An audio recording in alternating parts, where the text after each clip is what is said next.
적선들을 동쪽과 서쪽으로 접근해 가두어 포위함으로써 일제히 포를 발사했을 때 그 명중률을 더욱 높이는 효과를 발휘하게 되는 것이었습니다. 이러한 전술은 외적과의 거리를 최대한 유지하여 적들이 배에 오르려는 행위를 차단하고 제한된 지역 안에 가두어진 외선들을 향해 일제히 포를 발사함으로써 명중률을 극대화하고자 한 것인데요. 실전에서 이와 같은 전술이 효과적으로 사용되었다는 것은 이순신이 지휘한 전라좌도 수군의 훈련이 매우 잘 되어 있었다는 사실을 나타내는 것입니다. 초기에 화포와 화살을 일제히 발사하여 적의 기세를 꺾은 후에는 화공을 가해 적선을 불태우고 침몰시키는 것입니다.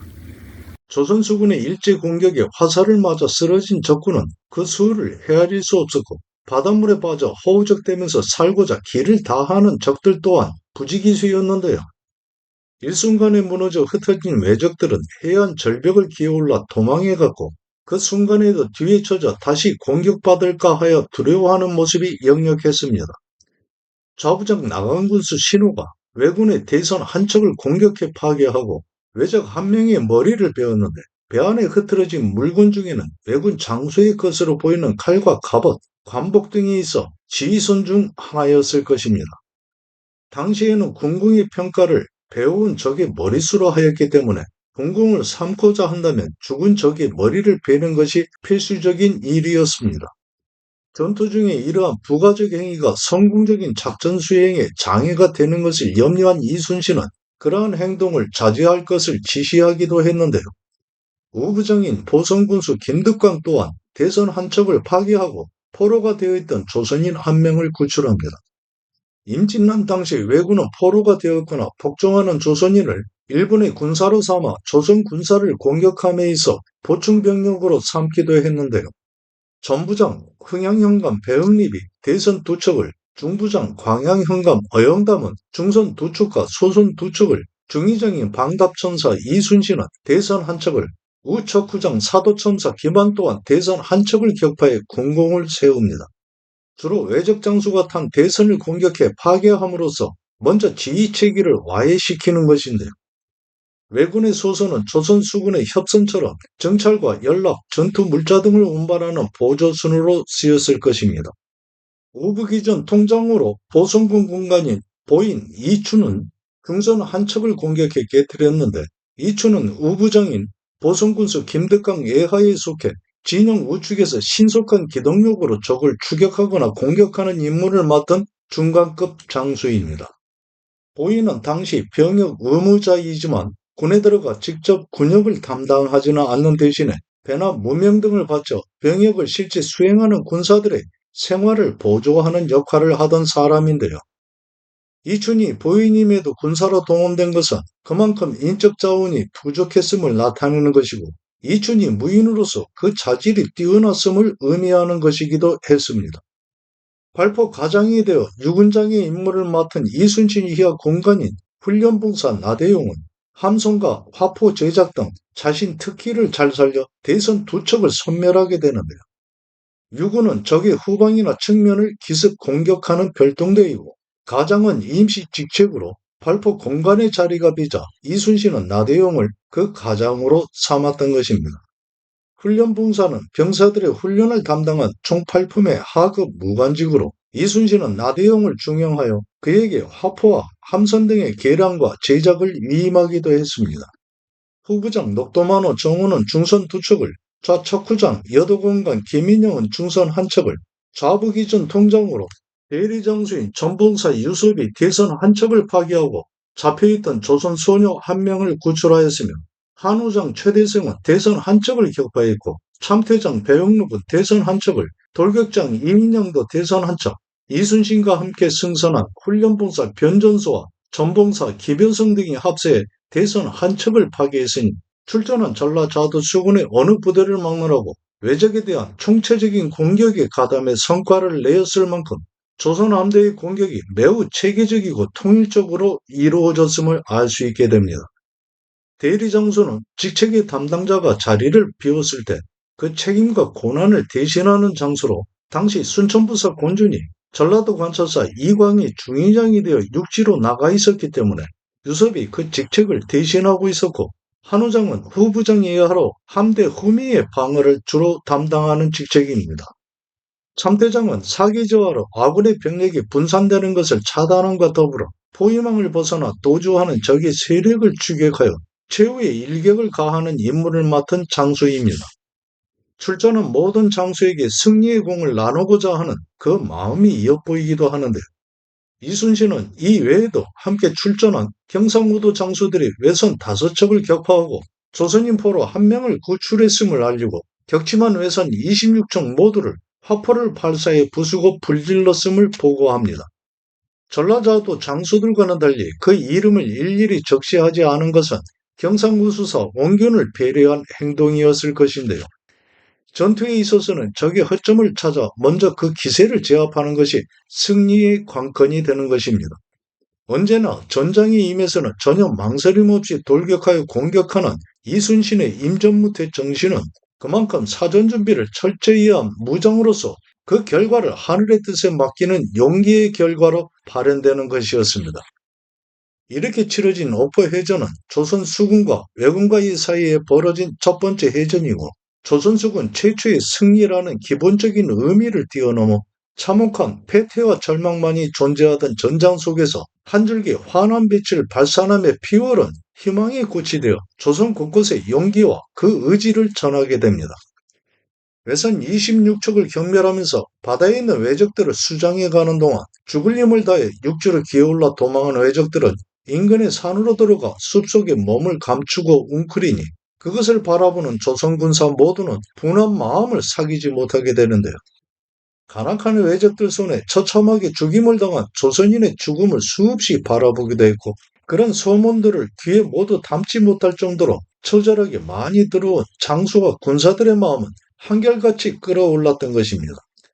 군사들의 마음과 다를 수 없는 이순신은 각각의 배에서 용맹하고 날렵한 사수를 뽑아 산으로 올라간 적들을 추격하여 잡아 모두를 경멸하고자 합니다. 그러나 그럴 경우 배에는 사수가 부족하게 되고 구원하러 오는 적들이 후방을 차단하고 공격할 가능성을 배제할 수는 없었는데요. 또한 날이 저물어갈 시간을 고려한 이순신은 산속에 숨어든 적들을 토벌하기 위한 작전 실행을 접게 됩니다. 눈앞이 작은 것을 아쉬워하다 큰 일을 그르치게 되는 어리석음을 범하지 않고자 한 것인데요. 옥포에서 철수한 조선 함대는 칠천량 위에 있는 영등포에 이르러 정박합니다. 칠천량은 훗날 정의절한 때 이순신이 그동안 힘겹게 구축해온 조선 함대를 새로 통제사가 된 원균이 끌고 나가 전멸한 곳인데요. 그곳에서 밤을 지내기로 한 이순신은 척구선을 내보내 인근 바다를 정찰하게 하고 기니를 마련할 수 있도록 군사들에게 땔감과 물을 확보하도록 지시합니다. 그러나 해가 서쪽으로 기울어 가는 시간에 척구장이 영등포에서 멀지 않은 바다로 왜군의 대선 5척이 지나가고 있다는 급보를 전해오는데요. 이순신은 곧바로 여러 장수들에게 추격할 것을 명했고, 가덕도가 바라보이는 웅천 땅 합포 앞바다에 이르러 외선들을 따라잡게 됩니다. 추격해오는 조선 함대를 발견한 왜적들은 배를 버리고 도망하여 육지로 올라가 버리는데요. 전라자도의 여러 장수들, 사도첨사 김왕, 방다첨사 이순신, 광양현감 어영당, 변전소 송일이, 김효성, 이설 등이 대선 4척을, 중부장 어영담에 속한 전첨사 이응화가 소손 한 척을 격파해 모두 외선 5척을 불살라 격침합니다. 그런데 전첨사 이응화는 방답에서 귀양살이 하던 유배인인데요. 왜적이 육지로의 침략 범위를 넓혀가자 전라자도 수군에서도 육전에 대응하기 위해 많은 군사 차출이 있었고, 그렇게 부족해진 수군의 공백을 메우기 위해서 동원 가능한 모든 인원을 모아야 하는 형편이었습니다. 특히 전첨사 이응화는 무장으로서의 경력과 그 무죄가 소중해 유배 중임에도 출전 대열에 동참하게 된 것인데요. 5척의 외선을 소멸시킨 조선 함대는 날이 어두워진 상태에서 노를 급히 저어 칠천량 위쪽으로 위치한 창원 땅 남포 앞바다에 이르러 진을 치고 밤을 보냅니다.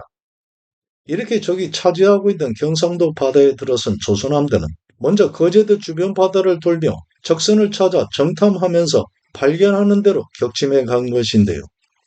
이순신의 조선 함대가 이날 밤을 보낸 창원 땅 남포 앞바다는 눈앞에 조금 떨어져 가덕도가 있고, 가덕도를 돌아 멀지 않은 곳에는 적선들이 밀집해 있는 부산포가 있는 곳이었습니다.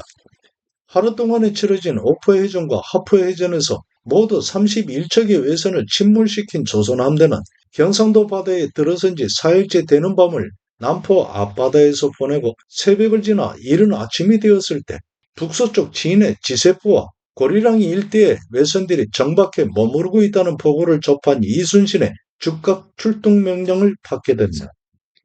외선들의 흔적을 찾아 진하는 섬들을 수색하면서 저도를 지나 고성 경계에 위치한 적진포에 이르러서야 외적의 대선과 중선 13척이 해안가 포구에 줄지어 정박해 있는 것을 발견하게 되는데요. 해안에 있는 마을들을 불태우고 노략질하는 것에 몰두해 있던 외적들은 조선 함대가 대열을 이루어 접근하는 것을 보고 모두 놀라 배를 탈 엄두조차 내지 못하고 앞을 다투어 도망해 산으로 올라갑니다. 외적들이 배를 버리고 모두 도망하더라도 정박해 있는 외선들에는 최소한의 잔존 병력이 남아있기 마련이었는데요.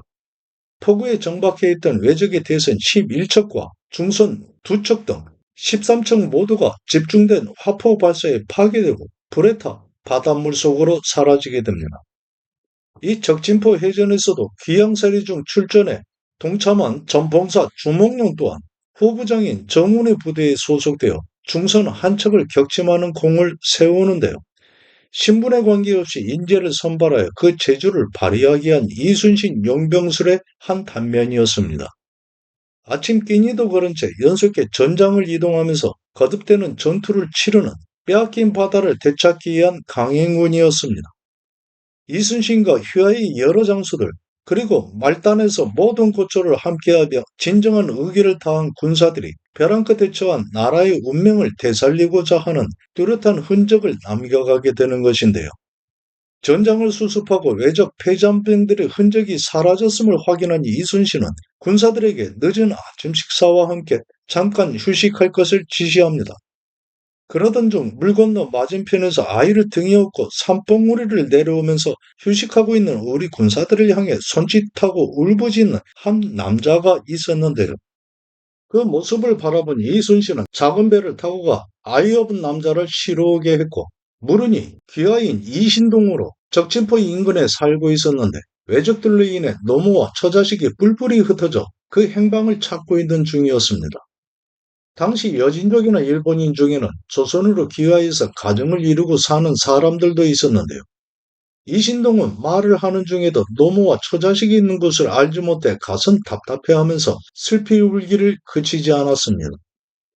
이순신은 그를 달래어가며 적진포에 있던 외적들에 대해 물었고 어제 적진포에 도착한 외적들이 민가를 돌며 약탈한 곡식과 재물들을 소와 말들을 이용해 날라 배에 실었으며 초저녁이 되어서는 포구를 벗어나 배를 바다에 위치시켜 놓고 소를 잡아 술을 마시면서 노래를 부르고 피리를 불며 놀았는데 그 노래들이 모두 조선의 노래였다는 것이었습니다. 오늘 이른 아침에는 반은 배에 남아 지키게 하고 반은 육지를 통해 고성으로 향했다는 것이었는데요. 말을 다 듣고 난 이순신은 그의 처지를 가엾게 여기고 홀로 남았을 때 외적의 포로가 될 것을 염려해 같이 데리고 가고자 했지만 노모와 처자식을 찾아야 한다고 고집한 이신동은 혼자 남게 됩니다. 처참한 지경에 빠진 백성의 모습을 본 이순신은 침통한 마음을 억눌러야만 했는데 당시 외적에게 포로가 된 조선인 중에는 왜군들 대열 앞에 세워져 전투에 방패막이로 이용된 사람들도 많았지만 외적들이 술을 마시면서 부른 노래가 모두 조선의 것이었다는 것은 조선인이지만 외적의 침입에 동조해 그 앞잡이가 된 사람들 또한 많았음을 의미하는 것이었습니다. 그만큼 선조와 조선 조정이 백성들의 신망을 크게 잃고 있었다는 것인데 이신동이 울부짖으며 하는 말을 들은 이순신과 장수, 군사들은 솟아오르는 분노를 느끼지 않을 수 없었고 적들의 본거지인 천성, 가덕, 부산 등지로 향할 것을 다짐하는 의기를 투합하게 됩니다. 이순신의 해상 전술은 각해 격파식이 아닌 판옥선들이 일정한 대형을 유지하여 적선들을 제한된 지역으로 몰아 거리를 유지한 채 판옥선의 장점인 화포의 우세를 이용하여 일제히 발사함으로써 명중률을 높이고 화력을 극대화해 적의 기세를 제압한 후에 화살을 발사하면서 화공을 가해 적선을 불태우는 것이었습니다. 이러한 조선 함대의 공격에 상대의 배에 올라 백병전 치르는 것을 장기로 삼았던 왜군은 번번이 패할 수밖에 없었던 것인데요. 이순신이 그러한 전술의 효력을 발휘하기 위해서는 판옥선들이 연합해 전투를 치를 수 있을 만한 일정 지역의 공간이 필요했고, 포구동의 좁은 지역에서는 오히려 외선들의 반격을 받는 위험성이 존재하기도 했습니다.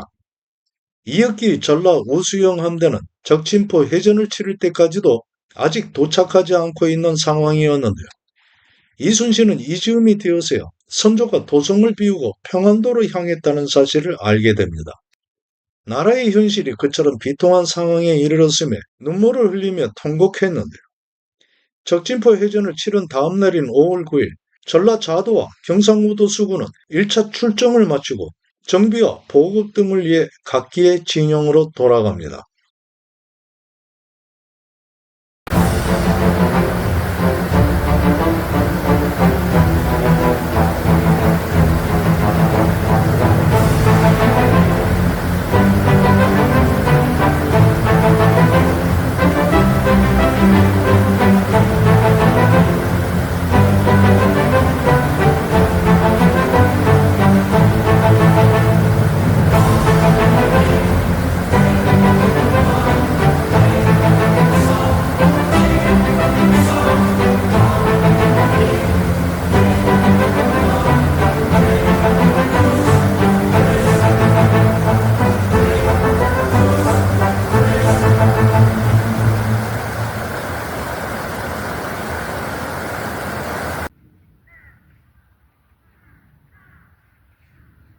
경상도 바다로의 1차 출전에서 이틀에 걸쳐 옥포해전, 하포해전, 적천포해전을 치르면서 모두 42척의 외선을 수장해 사라지게 한 이순신은 선조의 파천 소식을 접한 군사들의 급격한 사기 저하와 정비, 재보급 등을 위해 출전 6일째 되는 날에 전라 좌수영으로 복귀했고, 다음 날인 1592년 5월 10일에 출전 과정에서의 일들과 전공 등을 보고하는 장계를 작성합니다.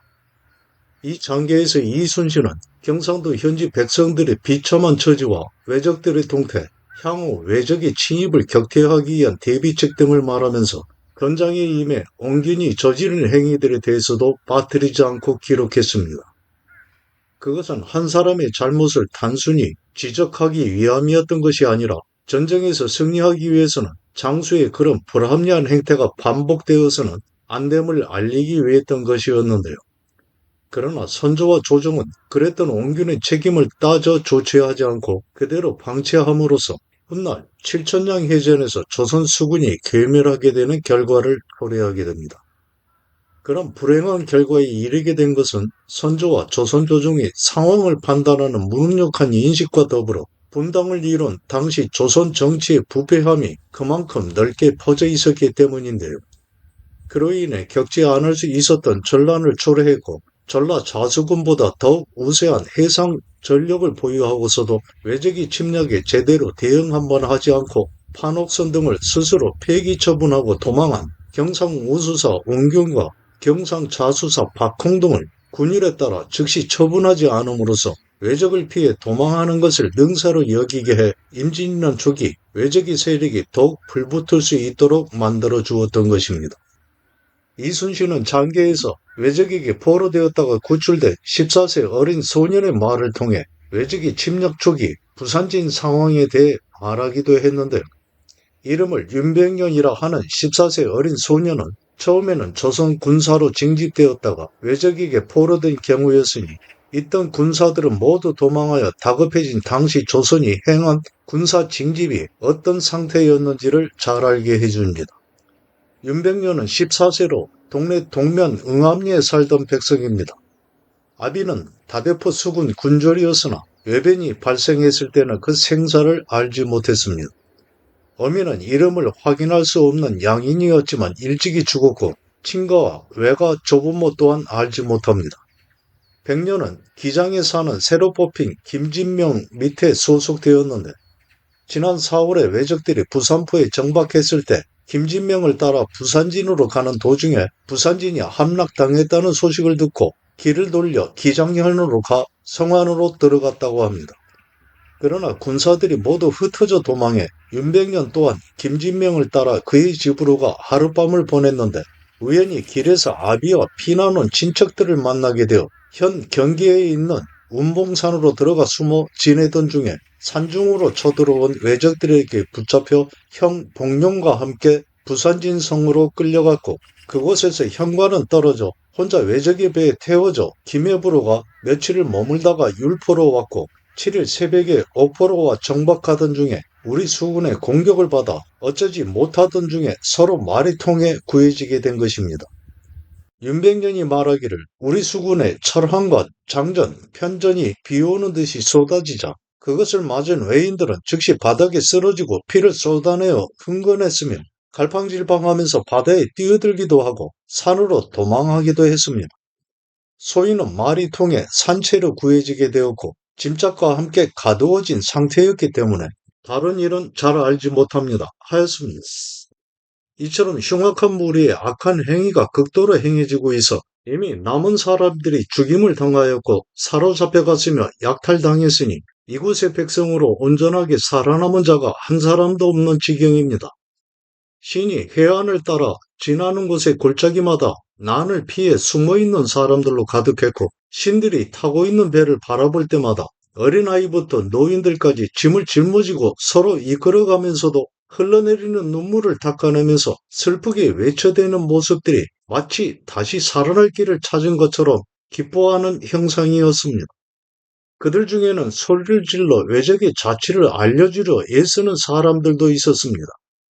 그 모습들이 너무나 참혹하고 슬퍼 보여 즉시 배에 태우고 싶은 마음이 일기도 했지만 그 수가 너무나 많았을 뿐만 아니라 전장으로 향하는 배에는 이미 많은 군사로 가득 차 있어 돌아오는 길에 그들을 태우고 갈 생각을 하고 부디 모두 흔적을 드러내어 적에게 포로가 되거나 피해 당하는 일이 없도록 조심할 것을 거듭 당부한 후에 적들의 흔적을 쫓아 멀리 떠나온 일이 있었는데 파천하였다는 뜻밖의 소식을 접하게 되어 어찌할 바를 알지 못하여 노를 재촉해 돌아왔지만 그들을 불쌍하게 생각하는 마음은 그대로 남아있어 잊지 못하고 있습니다.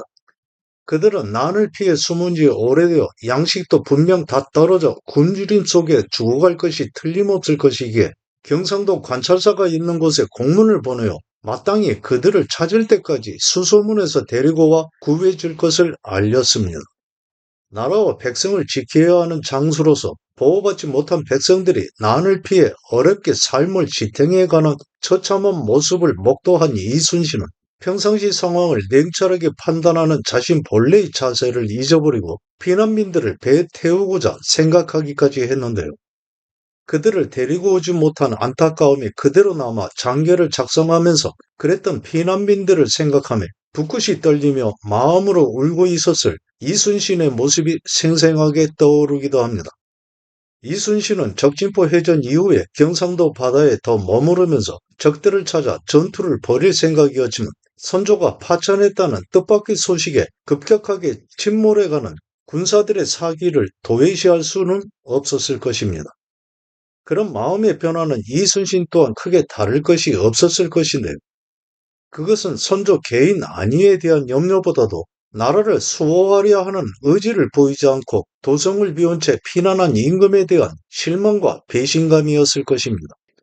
나락으로 빠져가는 나라를 구하기에 죽음을 무릅쓰고 이순신을 따라 나섰던 여러 장수들과 군사들의 목적에 대한 상실감은 더욱 컸을 일이었는데요. 그렇게 1차 출전을 마무리하고 돌아온 이순신은 적의 전투 형태와 전리품에 대한 처리 등에 대해서도 언급합니다. 이순신은 전장에서 군공으로 삼기 위해 적의 머리를 베는 행위들을 엄격하게 제지하기도 했는데요. 그러한 행동은 전투의 집중력을 훼손하는 행위로 보았기 때문입니다. 불살라 없애버린 외선이 40여 척에 이르는데 목벤 외적은 단 2구뿐이어서 모두를 소멸하고자 했던 마음을 이루지 못한 분통함은 이루 말할 수 없는 상태입니다. 전투를 치를 때 적선은 그 빠르기가 마치 나는 것 같았고 우리 수군을 발견하고 미처 달아날 상황이 되지 못하면 해안을 따라 일렬로 줄지어 도망하다가 더욱 어려운 처지에 이르면 육지로 기어 올라가고는 했으니 이번 출전에 전부를 섬멸하지 못한 분함을 사귈 수 없어 칼을 어루만지며 단식할 뿐입니다. 외선에 실려있던 우리나라에서 약탈한 쌀 300여 섬은 굶주리고 있는 우리 수군의 격군과 군사들에게 각기 나누어 주었고 옷과 목면 등의 물품 또한 전사들에게 나누어 주어 적들을 격파하려 하는 그들의 마음을 고양하고자 했습니다. 대개 외인들은 붉고 검은색의 철갑을 두르고 뿔이 돋고 갈기를 세운 여러 색깔의 투구를 썼으며 금으로 장식하기도 한 여러 기괴한 장식을 달고 있어 기이한 그 형상은 흡사 귀신이나 짐승과 같아 보여 그것을 본 사람들은 마치 귀신을 본 듯이 놀라지 않을 수 없는 것들이었습니다. 전투를 벌일 때 순천부 소속 군사 이선지가 왼쪽 팔뚝 한 곳에 화살을 맞아 부상당한 것 외에 다른 부상자는 없었습니다. 당시 조선의 형편은 전투 물자를 제대로 수급하기에도 어려운 지경이었음을 알 수 있는데요. 외적들에게서 다시 획득한 양식과 의복류 등을 끼니를 충분하게 잊지 못하고 입을 옷조차 마땅하지 않았던 군사들에게 먼저 배급한 것입니다. 조선 건국 후 200년 동안 전쟁 등의 큰 경험을 해오지 못한 조선인들에게는 전투에 이골이 붙은 외적들의 형상이 도깨비와 같아 두려움의 대상이었으니 그로 인한 심리적인 파급 효과는 지대한 것이었습니다.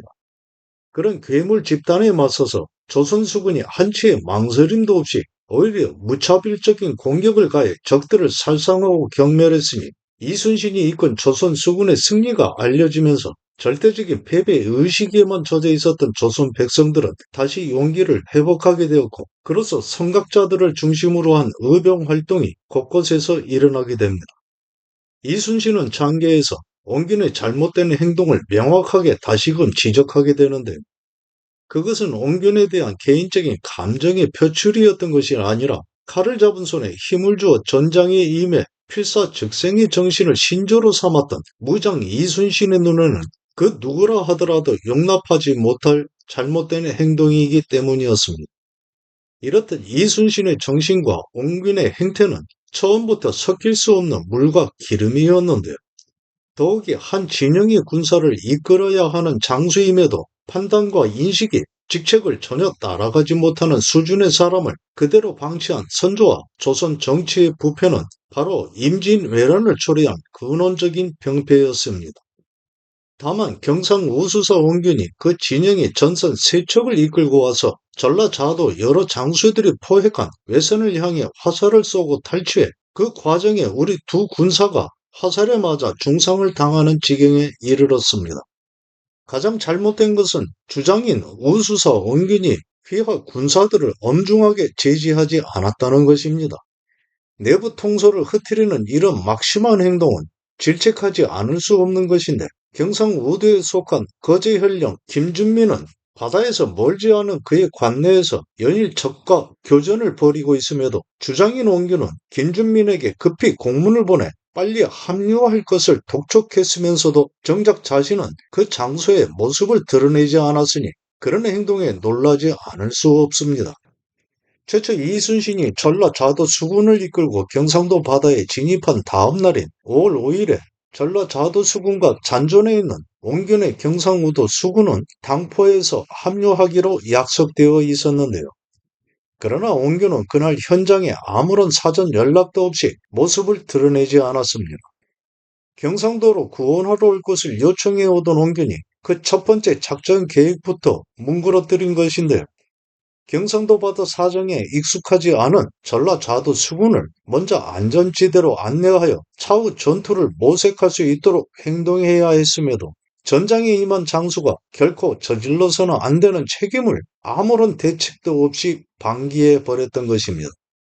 그로써 전라자도 수군이 예상하지 못한 위험에 빠져 몰살해 버릴 수 있었음에도 외적을 피해 도망 다니는 행태를 반복한 것인데요. 이순신의 재촉을 받고서야 다음 날이 되어 달랑 전선 한 척에 몸을 싣고 나타난 원균이었습니다.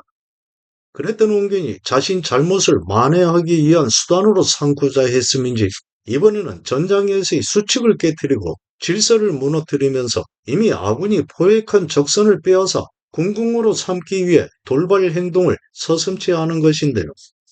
당시 거제현령 김준민은 이미 경상도 관찰사 김수의 명을 받아 육지로 나가 성을 견고하게 지키면서 외적에 맞서고 있었습니다.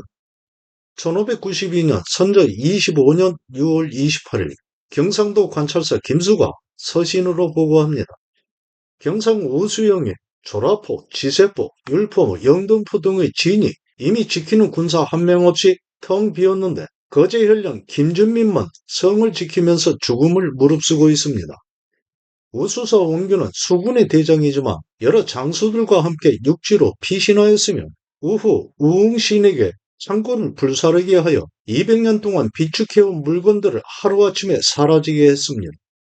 조라포만호 박붕은 강구슬을 할 수 없고 초계군수 이유검과 의령현감 오웅창은 패장의 책임을 물어 이미 휴시하였으며 웅천현감 허일, 계령현감 이희급, 선산부사 정경달, 상주목사 김해, 문경현감 신기론 등은 모두 도망해 어느 곳에 있는지 하나같이 보고하지 않고 있습니다.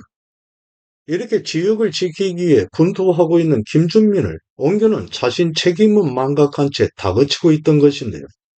1597년 정의는 외적이 재침략이 시작되기 전에 외적의 강개임을 간파한 이순신이 움직이지 않자 자신의 명을 듣지 않았다 하여 이순신을 옥에 가두기 전에 선조가 말합니다. 이순신을 용서할 수 없다. 무장이 어찌 조정을 업신여긴다는 말인가? 그의 이 사내가 아랍니다. 임진년에 옥포해전 등을 치르고 원경과 함께 이순신이 천천히 장계를 올리기를 약속했는데 이순신이 몰래 밤을 틈타 혼자 장계를 올려 자신의 공으로 만들었기 때문에 원균이 그로써 원망을 품게 되었다고 합니다. 이 사내의 말이 사실이라면 원균의 입에서 나온 말이었을 것인데요. 그렇다면 원균은 왜 장계를 함께 작성할 것을 요구한 것인가요? 이순신이 장계에서 언급한 대로 자신이 저지른 잘못이 기록될 것을 염려한 때문인가요? 장계는 전투를 지휘한 장수가 그 경과와 결과에 대해 무엇보다 신속하고 정확하게 내용을 작성하여 보고하여야 하는 것으로 전투를 수행한 지휘관의 의무이면서 내용 작성에 대한 독립적인 권한을 가지고 있는 것입니다. 누구와 의논하면서 그 내용을 타협해야 하는 대상이 아닌 것인데요. 때문에 이순신은 장계를 작성함에 있어 경상 우수영 수군이 외선 5척을 격파했다는 종합적 전과 외에는 구체적인 사항을 언급하지 않았습니다. 그것은 원균이 알아서 할 바로 그 영역을 넘어서지 않았던 것인데요. 원균 또한 한 진영의 장수로서 해당 사항에 대한 독립적인 장계를 올릴 수 있는 일이었습니다.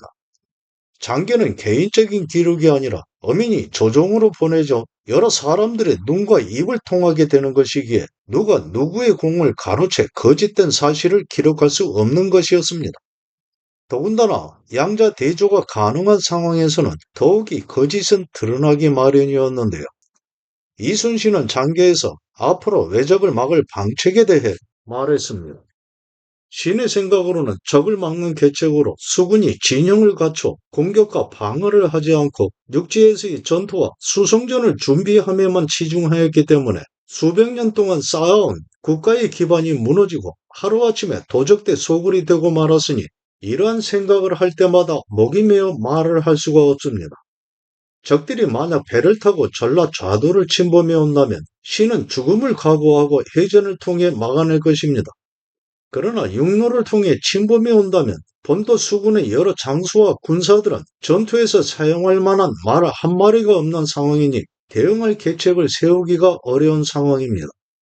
시인이 생각하기로는 순천 돌산도의 백야곡과 흥양 도양장에 말 키우는 곳에 전장에서 사용하기 적합한 말이 여러 마리가 있으니 그중 우수한 말 몇 마리를 골라 장수와 군사들에게 나누어 주어 살찌게 먹여 기르고 훈련시킨 다음에 전장에 나간다면 승전할 수 있을 것입니다.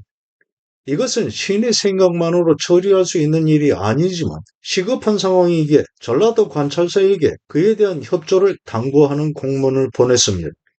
경상도 땅에서 비참한 현실을 목격하고 돌아온 이순신은 적이 전라도로 침범해 올 것을 대비해 해전뿐만 아니라 수군을 동원하여 육전을 치를 준비를 하고자 한 것이었는데요. 그동안 북방으로부터의 침략에 대응해 오던 조선은 육전 중심의 군사 전략을 유지해왔고 을매해변을 겪은 후였음에도 외국의 대대적 침략에 대응할 수 있는 해상 전략 수립에는 소홀히 해왔습니다.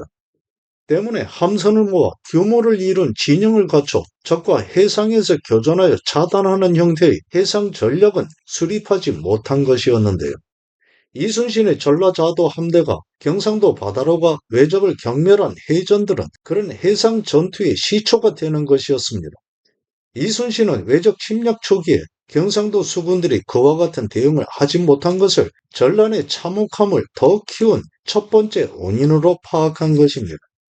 역사를 돌이켜보면 선과 악의 구분이 뚜렷하지 않고 눈앞의 이익에만 몰두해 양심의 균형을 이루는 것에는 관심을 두지 않으면서 미래를 바라보는 눈이 협소하고 굴곡되어 있는 자들이 관직의 다수를 차지하고 있는 시대에서는 반드시 큰 환란을 겪게 되거나 백성들의 삶은 나락에 빠져들어 피폐해지기 마련이었습니다.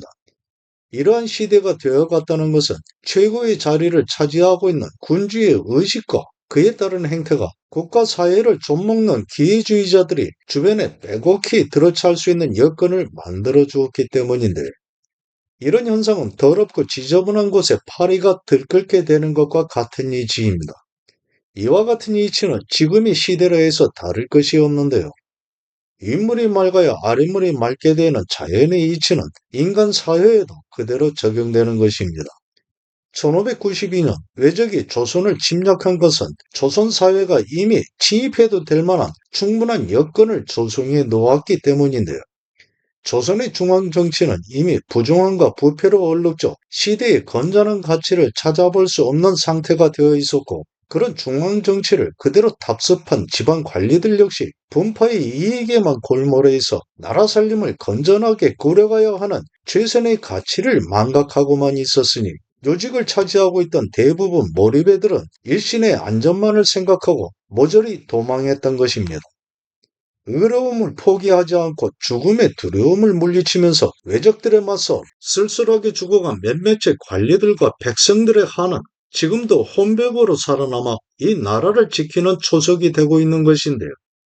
만일 외적들이 부산으로 접근해 오고 있을 때나 부산 등지로 상륙하고 있는 초기에 경상우수사 원군과 경상자수사 박흥 등이 이순신이 말한 바와 같이 죽음을 각오하고 대오를 지어 외적들을 공격했다면 그 임진왜란의 양상은 말할 수 없이 달라졌을 것이고, 조선의 역사도 지금과는 다른 내용으로 새롭게 기록되었을 것입니다. 선조 행렬이 임진강을 넘어 개성부에 들어서면서 외적이 추격해 오는 것에 대한 두려움을 어느 정도 덜게 되었는지 선조가 일찍이 피난길에 나서게 된 책임을 두고 논란이 벌어지게 됩니다.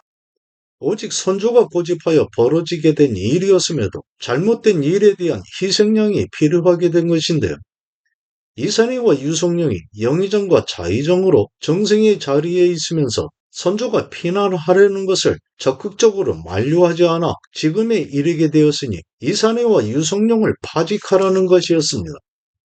선조는 먼저 이산해를 파직하고 유성룡을 영의정으로 삼았지만 유성룡 또한 얼마 지나지 않아 영의정의 자리에서 물러나야 했습니다.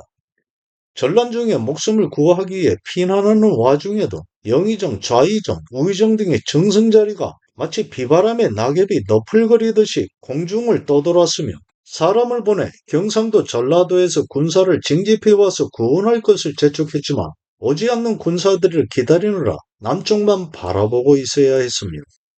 당시 경상도 성들에는 모두 도망하고 지키는 군사가 없어 텅텅 비어있는 상황이었는데, 어디에 가서 군사를 모집해 변변한 무기 하나 갖추지 못하고 굶주려 가면서 그 먼 길을 이동해 외적들을 막으라는 것인지 참으로 한심한 상황인식인데요. 그때 전라도 관찰사 이광은 조정의 독촉을 받아 신변의 불안함을 느끼면서 각기의 진영에서 차출해 오기도 하고, 정리되지 않은 귀신들이 난잡하게 존재하는 군적을 뒤져 전장에 세워두는 것조차 부적절해 보이는 남자의 형상을 한 사람들까지 여기저기서 끌어모아 이끌고 올라가다 공주에 이르러 임금이 이미 피난하고 서울이 함락되었다는 소식을 듣고는 철수하여 돌아오기도 했습니다. 이즈음 기록들에서는 어디에서 몇만 명의 군사를 또 어디에서 몇만의 군사를 동원했다고 하고 있지만, 보고하는 과정에서 규모를 과장하는 문서상의 허울일 가능성이 많은 이야기들인데요. 이 당시 전장에 나서 모든 사람을 군사라 부르고 있지만 실제로 정기적인 군사 훈련을 받은 사람은 몇 되지 않고 대부분은 갑자기 징집되어 이끌려 나온 농민병들에 불과했습니다. 처음 외적이 부산 등지로 상륙해 거칠 것 없이 북진해 올 때 상주를 방어선으로 설정하고 이 일을 순변사로 삼아 외적들을 막아야 하는 임무를 주어 내려보냈지만 그나마 먼저 모여 이 일을 기다리고 있던 얼마 되지 않는 병력은 외적들의 존재가 가까워지자 모두 도망에 흩어져 버렸고 도착해 모여있는 병력이 없음을 확인한 이 일은 발등에 불을 끄기 위해 억압적인 방식을 동원해 밤새 인근 마을들을 모두 뒤져 농민 수백 명을 모으는 것에 그쳐야 했습니다. 더욱 다급해진 이 일은 창고의 곡식들을 털어내어 그것을 미끼로 백성들을 끌어모으는 수단까지 동원했지만 결국 그 수는 6천 명에 불과했는데요. 이 6천 명도 많이 부풀어진 수였을 것입니다. 이런 상태로 외적이 정규군을 상대해 막아낸다는 것은 허황한 기대일 뿐이었습니다. 상조 방어선이 뚫리자 적들이 서울로 진입하는 것을 막기 위해 다음에는 충주를 최후의 방어선으로 정하고 신립을 삼도 순변사로 삼아 내려보냈는데요. 이때에는 조선이 보유하고 있는 마지막 모든 힘을 쥐어짜듯이 하여 병기고에 있는 무기를 모두 꺼내가게 하고 조종신하 한 사람마다 한 표씩의 말을 바치게 하여 내주었으며 기록대로라면 서울에서 함께 떠난 군사가 8,000명, 충주 인근에서 징집한 군사가 8,000명이었으니 합해야 1만 6천 명에 불과했습니다. 당시 서울을 지키기 위해 병조가 나서서 징집한 인원이 4,500명을 넘어서지 못했는데 행주대첩에서 권율은 2,300여 명의 군사만을 진주대첩에서 김시민은 3,000명의 군사와 함께했을 뿐이었습니다. 그런데 1592년 6월 초에 서울을 탈환하라는 선조와 조정의 명을 받고 전라도 관찰사 이광을 중심으로 전라도, 경상도, 충청도에서 군사를 징집해 다시 북진하여 용인에 이르게 되는데 이 당시 기록으로는 이때 동원된 군사가 10만이니 8만이니 하고 있지만 그때의 현실을 살펴보면 임금 앞에서 너무나 과장된 발언의 기록이었다고 봐야 할 것입니다. 실제의 수가 몇이었던 하삼도에서 모여들어 용인까지 진출했던 조선의 군사들은 겨우 1,500여 명 내외의 외적들 기습 공격을 받고 허무하게 무너져 모두 주랭랑을 놓게 됩니다.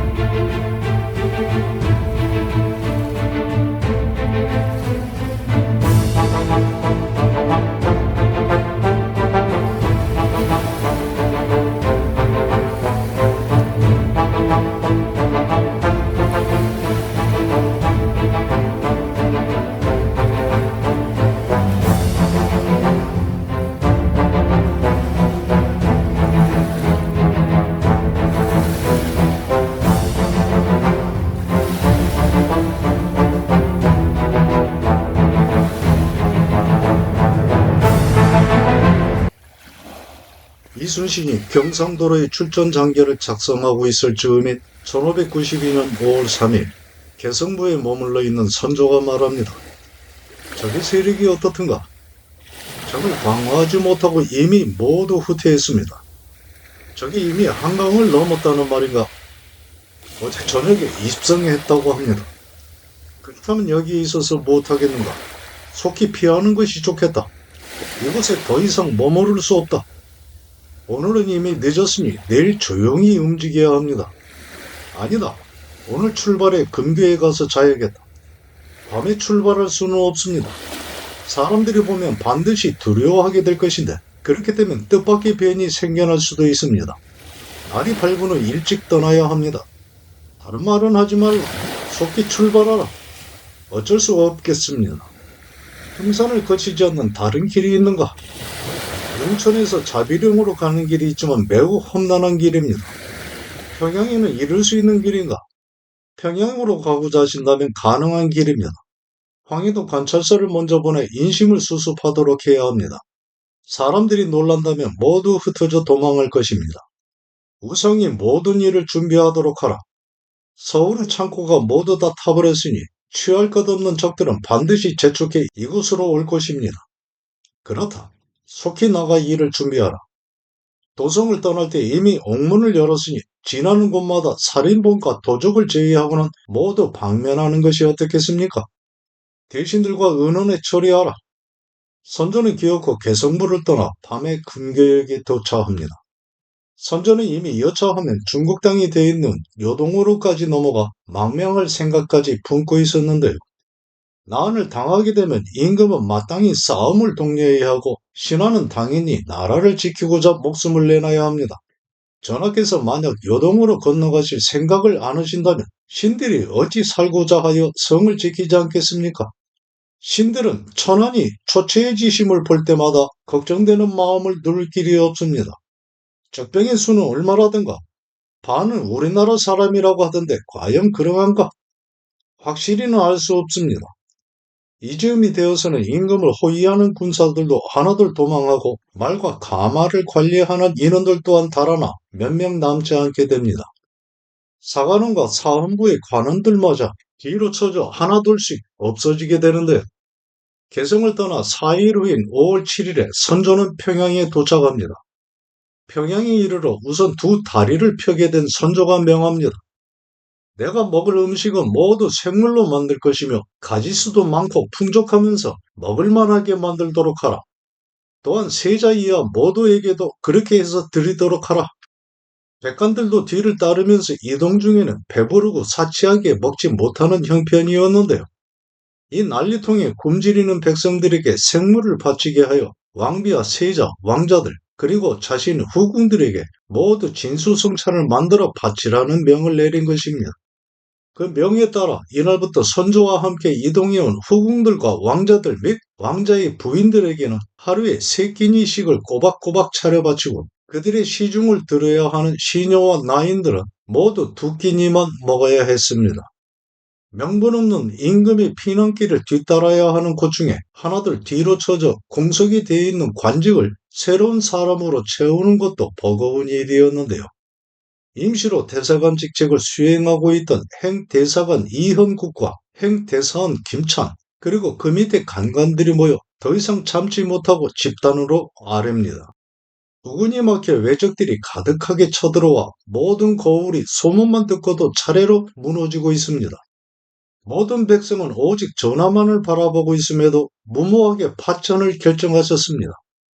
도성을 비운 지 겨우 3일이 지나 적병이 이미 경성에 난입했고 대대로 이어온 이 나라 운명은 하루아침에 모두 잿더미가 되어 사라졌습니다. 이미 지나간 일은 후회해봐야 어찌할 수 없는 것이니 이제라도 뜻을 세우시어 백성들의 마음을 얻어야만 합니다. 백성들의 마음은 전하께서 하시기에 달린 일이니 이치가 그렇게 서울을 떠나시니 도성이 온통 비게 되었고 또다시 개성을 떠났음에 그곳마저 텅텅 비게 된 것입니다. 전하께서 스스로 책임을 인정하고 반성하지 않으신다면 전하 곁에는 모두 부녀자와 내시만이 남게 될 것이니 어찌 나라의 앞날을 기약할 수 있겠습니까? 위험을 갖추어 꿋꿋하게 죽음으로써 의를 세워 서울을 지켜야 했음에도 마치 헌신짝 버리듯이 했으니 그러했음을 신들은 가슴을 쳐가며 마음 아파하게 되는 것입니다. 엎드려 바라옵건대 전하께서는 이 점을 유념하소서. 다른 일이 이 지경에 이르렀으니 하늘 아래에 존재할 면목이 없다. 다만 죽고 싶을 뿐이니 내 책임을 더욱 가슴 아프게 생각한다. 그러나 여동 땅으로 향하기만 하는 선조의 마음은 그 후로도 전혀 변함이 없었습니다. 이순신이 경상도 바다로의 1차 출전을 마무리하고 전라 좌수영으로 돌아온 날의 일이었습니다. 본영으로 복귀한 이순신은 다음 출전을 위한 준비에 한순간을 편안하게 자리할 수 없었는데요. 전투에 필수적인 화약과 철환, 화살, 군량 등의 전투 물자를 보충해야 하는 것은 물론이고 함선들을 재정비하면서 군사들 또한 점검해야 했습니다.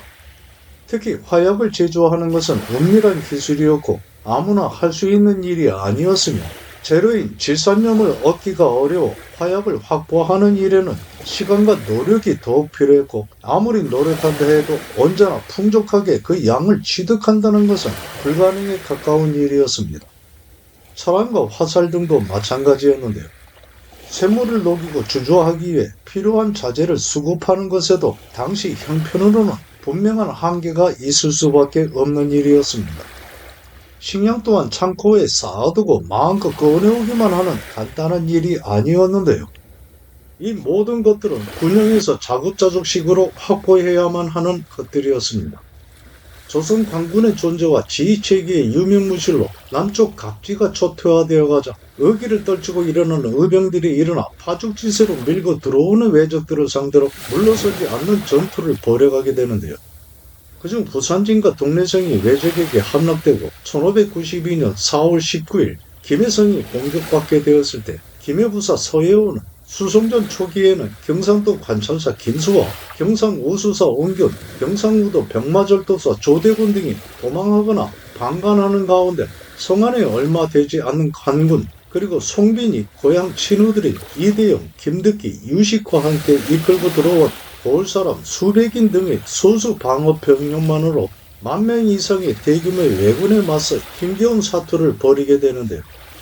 그러나 외부의 지원 병력은 오지 않고 화살 등의 무기가 소진되면서 더 이상 버티기 힘들어지자 초계군수 이유건과 김해부사 서희원 등은 밤을 틈타 도망해버리고 송빈, 이대영, 김득기, 유식과 자녀 병력만이 남아 끝까지 왜적에 맞서 항전하다 끝내 모두 전사합니다.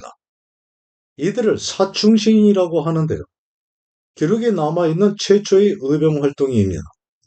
그뒤 1592년 4월 24일에 의령에서 곽주호가 의병을 일으키면서 신출 김호라는 유격전을 벌이고 왜적들에게 그 이름을 알려가게 되는데요. 경상우도 초유사 김성일이 보고합니다. 초유사는 전란 등 위기에 처했을 때 민심을 수습하고 의병활동을 독려하는 임시 직책이고 김성일은 임진란 전에 통신사가 되어 일본에 다녀왔다가 왜적의 침략은 없을 것이라고 말했던 바로 그 부사 김성일입니다.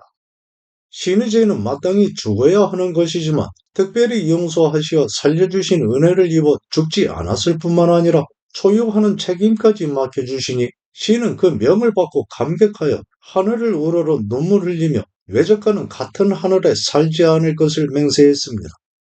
경상우도에서는 도망하거나 패배하여 사방으로 흩어진 군사뿐만 아니라 신분을 가릴 것 없이 거의 모든 백성이 산속으로 들어가 새나 짐승처럼 숨어 있는데 아무리 반복해서 설득해도 누구 하나 나서는 사람이 없었습니다. 그러나 지금에는 고령에 사는 전 좌랑 김명과 합천에 사는 전 장룡 정인홍이 현풍에 사는 전 군수 곽율과 전 좌랑 박성, 유학 곤양 등과 뜻을 함께하여 각 거울에서 의병을 모아 정인홍은 정병이 수백이고 창군은 수천에 이르는데 손인갑을 장수로 삼고 적을 방어할 계책을 꾸리고 있습니다. 삼가에서는 훈련봉사 윤탁과 전봉사 노홍이 의병을 일으켜 서로 호응할 방책을 세우고 있습니다. 징지 때의 관군에 속해 있다가 패배하여 흩어져 도망하였거나 소속을 다시 찾지 못하고 있던 군사들, 징병에 의한 강제 동원을 피한 사람들, 유생 등의 양반들, 군적의 대상이 아닌 승려와 산호, 천민들이 주로 전직관료와 지역 유지의 기치 아래에 모여 자발적인 군사행동을 해나가기 시작한 것인데요. 당시 이러한 의병들의 장수인 의병장과 관군의 장수들은 서로 잘 화합하지 못해 그 간극을 김성일은 잘 융합하고 선도함으로써 의병 활동을 지원하기도 했습니다.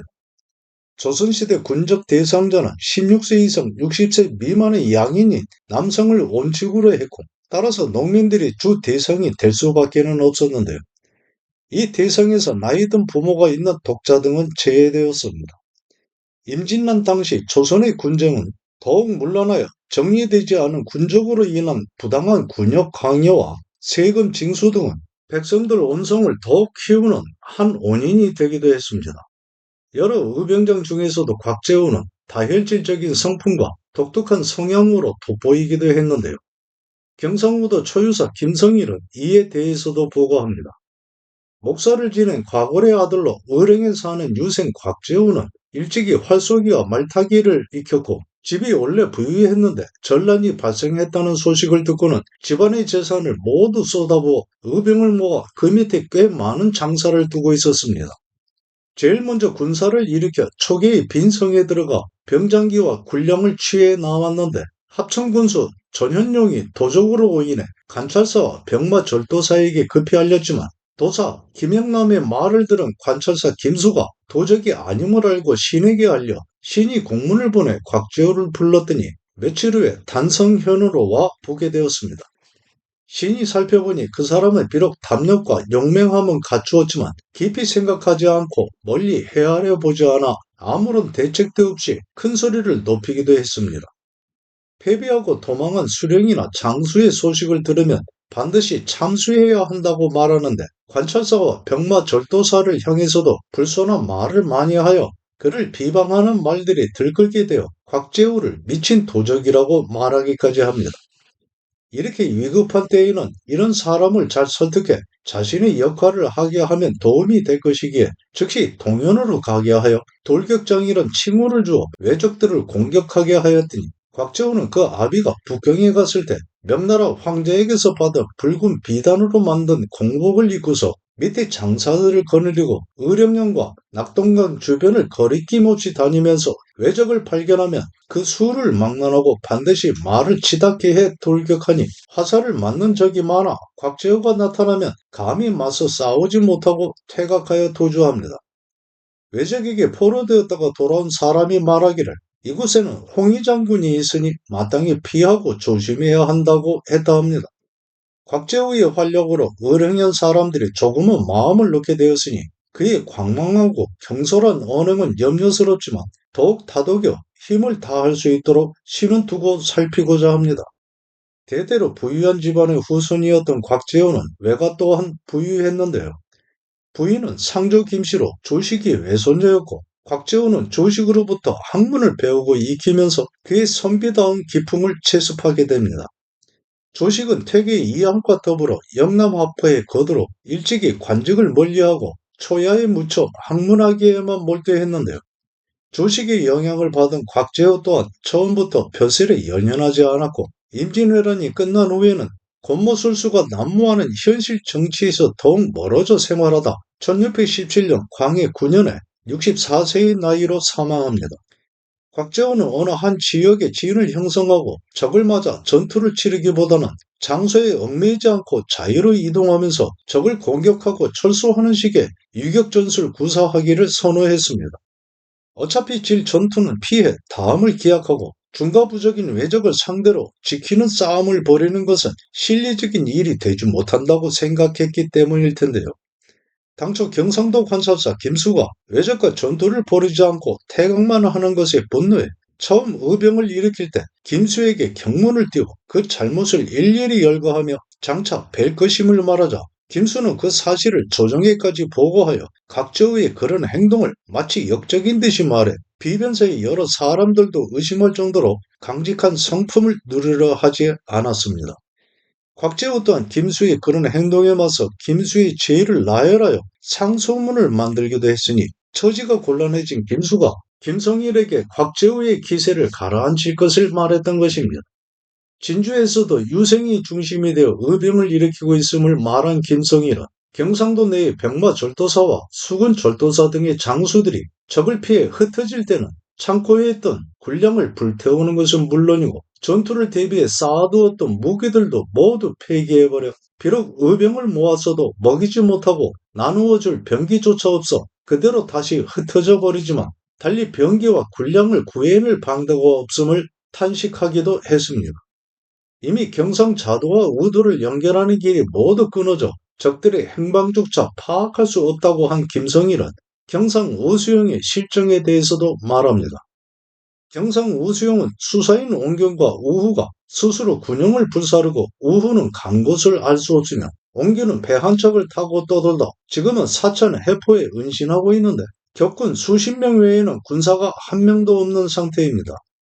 시인이 판단하기로는 비록 고성이 함락되었지만 적이 이미 돌아갔고 군량 또한 남아있어 만약 우수사 옹균이 들어가 운거하여 성을 지킨다면 흩어진 백성들을 다시 모을 수 있을 것이기에 두 차례나 옹균에게 통문을 보냈습니다.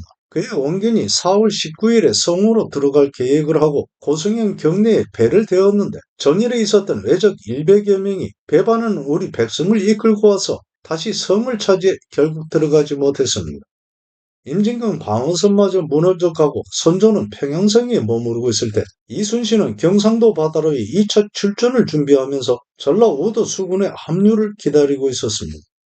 그러던 중 5월 27일에 원균으로부터 외선 10여 척이 사천과 곤양 등지를 드나들면서 지역을 유린하고 있다는 연락을 받게 되는데요. 원균은 적들을 피해 그곳을 벗어나 남해안 노량으로 옮겨간 상태였습니다. 이미 전라 우수사 이혁기에게는 6월 3일까지 전라 좌수영 앞바다에 이를 것을 통보한 상태였지만 뒤를 따라 합류할 것을 다시 알리고 외적의 세력이 더욱 강성해지기 전에 적을 찾아 경멸해야 할 필요성을 크게 느낀 이순신은 5월 29일에 전라 좌수군의 판호선 23척만을 거느리고 경상도로의 출정을 감행합니다.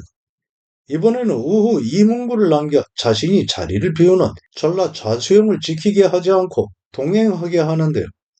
대신 전 만호인 군관 윤사공을 유진장으로 삼아 진영을 지키게 하고 77세의 나이로 좌수군의 조방장이 되어 참전하고 있는 대선배 정거를 흥양연에 머무르게 하여 지휘할 장수가 없게 되는 각 진과 포구의 방어를 담당하게 하면서 상황 변화에 따라 즉각적으로 대응할 바에 대해 엄중히 당부합니다. 적들의 침입이 내륙으로 전라 자도에 더 근접해옴에 따라 정글의 몸에 배어있는 실제 상황에 대한 경험을 살리고자 한 것인데요. 흥양현은 정글의 고향인 전라남도 고흥에 있었고 이순신은 그만큼 대선배이면서 백전노장인 정글을 신뢰하고 의지한 것입니다. 이후 정글은 충청수사가 되어 행주대첩에서도 큰 공을 세우고 고향인 고흥으로 돌아와 있다가 정유재난이 발생한 1597년에 83세로 숨을 거둡니다. 29일 전라 좌수군 함대를 출발하게 하여 당일 노량 한바다에 이르자 그 도착을 기다리면서 하동 선창에 머무르고 있던 원균은 단 3척의 전선을 거느리고 급히 노를 저어와 합류합니다. 원균을 상대로 적의 움직임에 대한 상세한 사항들을 물으면서 듣고 있을 때 전라 좌수군의 출현을 알게 된 외선 한 척이 곤양에서 나와 사천 연안을 따라 도주해 가자 선봉에 있는 장수들에게 끝까지 쫓아 잡을 것을 지시하니 전부장인 방답첨사 이순신과 남해연령 기호군 등이 쫓아가 적선을 포획하였고 적들은 육지로 도망하여 화포를 쏴 격파하고 불에 태워 침몰시킵니다. 사천포구에 이르니 이순신의 접근을 파악하고 있는 외적 400여 명은 이미 해안을 따라 길게 뻗어있는 가파른 산줄기 위에 올라가 마치 뱀처럼 길게 늘어서서 진을 치고 붉고 흰 깃발을 어지럽게 꽂아 바람에 나부끼게 하면서 그 위세를 크게 보이고 있었는데요. 왜군들의 전형적인 심리 전술이었습니다. 산줄기 가장 높은 봉우리에는 별도의 장막을 설치해놓고 그곳에 대장이 위치하여 작전을 지휘하고 있는 듯이 여러 적들이 분주하게 드나들고 있었습니다. 일부 전투병력이 높은 산줄기에 올라가 지형의 이점을 이용해 조선 수군을 공격하고자 한 것이었는데요. 누각에 있는 외선 12척을 적병들이 늘어서 있는 산줄기 아래에 정박해둔 상태였으며 산줄기 위에 왜군들은 조선 수군들을 내려다보면서 함성을 지르고 칼을 휘두르면서 얕잡아 보는 듯이 행동하고 있었습니다. 누각에 있는 외선은 대형 전선인 아타케본에 즉 안택선으로 큰 것은 조선의 판옥선을 능가하는 것이기도 했습니다. 배들을 해안에 줄지어 정박해 둠으로써 조선 수군이 공격함에 공간적 한계를 설정하여 그 효과를 감소시키면서 산등성이와 배에서 동시에 협공을 가하겠다는 심산인 것이었습니다.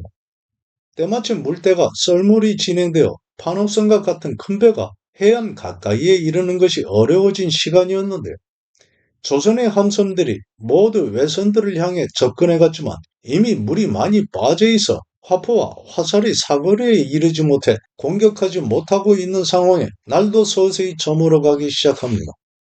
조선 수군이 공격하지 못하고 주춤거리자 힘을 얻은 적들은 더욱 기세를 올려 함성을 지르고 멸시하는 태도를 그치지 않았는데요.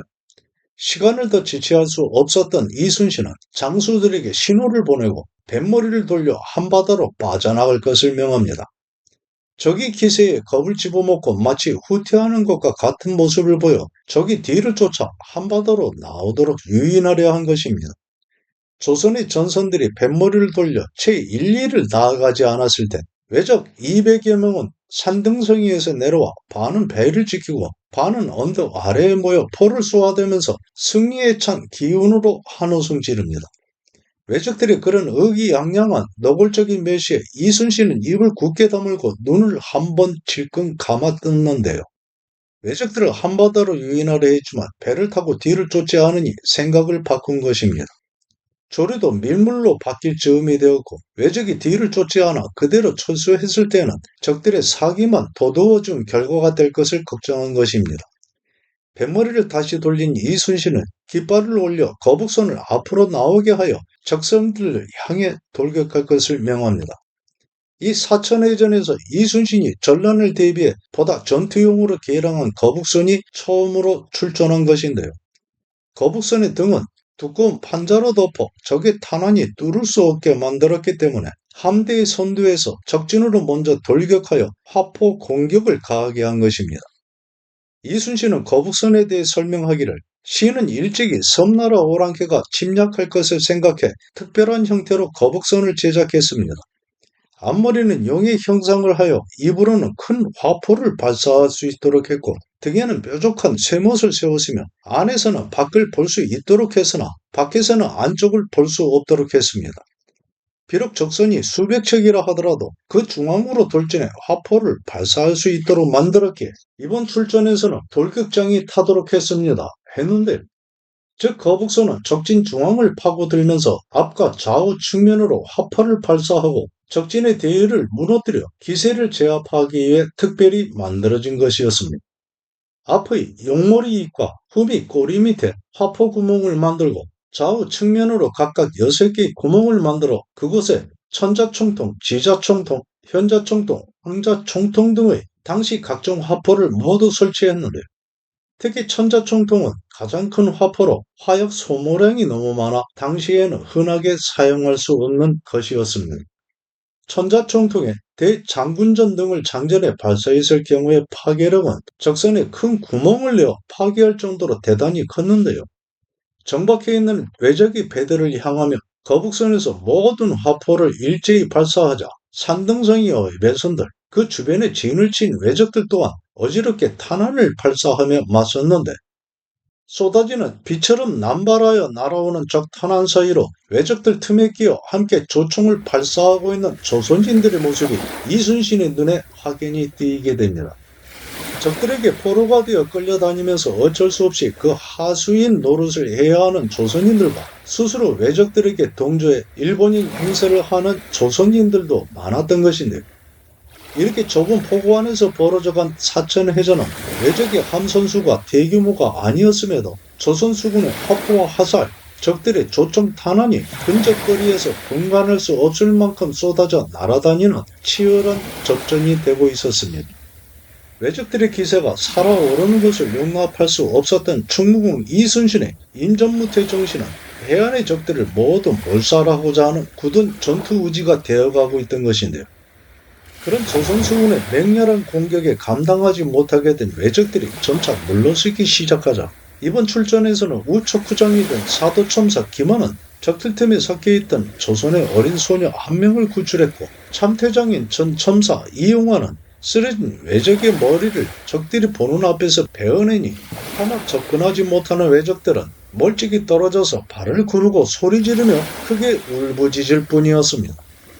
국무장인 순천부사 권준, 중부장인 광양현감 어영당, 전부장인 방답천사 이순신, 후부장인 흥양현감 배흥립, 좌척구장인 녹도만호 정원, 우척구장인 사도첨사 김한, 좌별도장인 우후 이몽구, 우별도장인 여도공관 김인영, 한우장인 군관 가한책과 급제 송성, 참태장인 전첨사 이영화 등이 적진을 번갈아 드나들면서 공격하여 정박해 있던 외선 모두를 화포를 쏴 깨뜨리고 불에 태워 소멸시켜버립니다. 사천포구의 한정된 공간으로 인해 조선 함대를 구성한 각 부대가 번갈아 가면서 마치 훈련하는 듯이 적들을 공격하여 외선들 전부를 몰살해버린 것입니다. 임진란 당시 자발적으로 참전한 승려를 의병과 구분해 의승이라고 했는데요. 의승수군은 그런 의승으로 조직된 수군이고 별도장은 그런 의승수군을 지휘한 장수입니다. 이순신은 2차 출전에 앞서 의승들을 수군으로 받아들여 전력의 한 축으로 삼은 것인데요. 육지에서와 마찬가지로 수군 또한 필요한 군사를 확보하는 데 있어 많은 어려움이 있던 것입니다. 한우장은 전투가 끝난 뒤에도 후방을 경계하고 방어하는 임무를 맡은 장수입니다. 전투가 종료되어 가면서 이순신은 각 부대의 정예 군사를 뽑아 산속으로 숨어 들어간 적병들을 찾아 모두 베려고 했는데요. 그러나 깊은 생각 끝에 날이 저문 상황에서 숲속의 적들을 찾아 전투를 벌이며 아군들의 피해 또한 생겨날 것을 우려해 그만둡니다. 대신에 적들을 유인하기 위한 작은 배 2척을 남겨둔 채 뱃머리를 돌려 사천 포구를 빠져나와 밤중에 사천의 모자랑포로 옮겨 지인을 형성하여 밤을 보내며 남겨놓은 작은 배 2척을 타고 도망할지도 모르는 외적들을 공격하기 위해 멀리 이동하지 않은 것입니다. 이날의 전투는 치열한 격전이었는데요. 모두가 알아채지 못하고 있었지만 이순신은 전투 중에 이미 적의 탄환을 맞아 부상한 상태였습니다. 적의 탄환이 이순신의 왼쪽 어깨를 관통하여 등으로 빠져나간 것인데요. 나대용도 적 탄환을 맞고 이설 또한 적이 쏜 화살에 맞았지만 모두 심각한 부상에는 이르지 않은 것이 천만다행한 일이었습니다. 군사들 역시 부상자가 다수 발생했을 것인데요. 이날의 전투는 서로를 결단내고자 한 그만큼의 격렬한 싸움이었습니다.